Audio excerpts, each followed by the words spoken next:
பிதா குரு தெய்வங்கள் திருவடிகளையும் போற்றி, ஸ்ரீ காஞ்சி மகா பெரிவா திருவடிகளையும் போற்றி. அளவிலா இல்லாதான் வாழ்க்கை குளவலா கோடின்றி நீர் நிறைந்தற்று.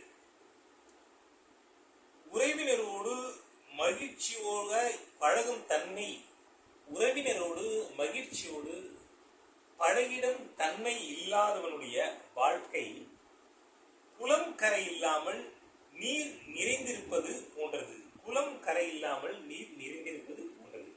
வள்ளுவர் பெருமானின் அறநெறிகளை பின்பற்றி வாழ்க்கையில் நாம் முன்னேறுவோம்.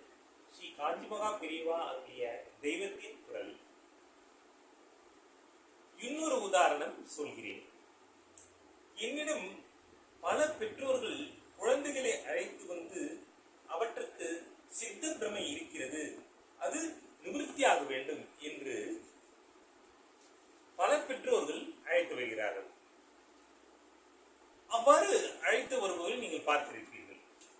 இதற்கு நேர்மாறாக ஒரு தகப்பனார் நடந்து கொண்டார். அவர் இரண்டாவது கல்யாணம் செய்து கொண்டவர். இளையாளுக்கு மூத்தாள் பிள்ளையோடு ஒத்து வரவில்லை. ஏக சண்டை போட்டு குடும்பம் பிரிந்தது. இவர் இளையாள் தரப்பிலேயே இருந்தார். பிள்ளையை கைவிட்டு விட்டார். அவர் ஒரு நாள் என்னிடம் வந்து, மூத்தாள் பிள்ளை இளையாளுக்கு பில்லி சுண்ணியம் வைத்தான், நல்ல வேளையாக அது அவனையே திருப்பி அடித்து விட்டது என்றார்.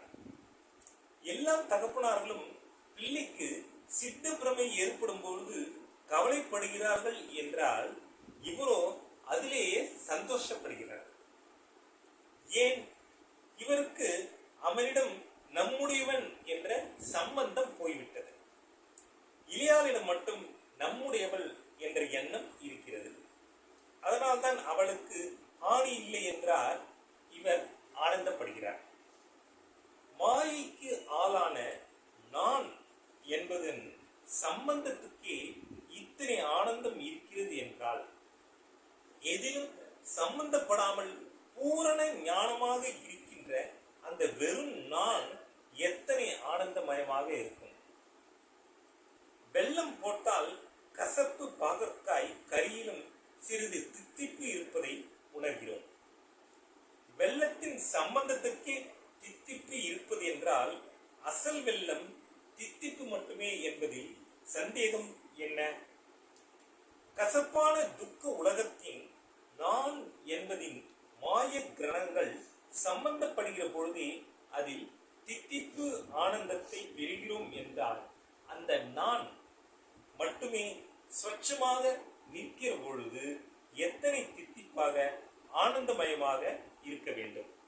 அதாவது நம்மளுடைய மனசு பகவானை நினைச்சிட்டு ஆசைப்படாம இருந்தால், அப்ப நம்ம மனசுக்கு உண்டாகும் ஆனந்தம் இருக்கின்றதே, அதற்கு ஈடோ இணையோ அளவோ கிடையாது. இதன் அடுத்த பகுதி நாளை ஜெயகின்.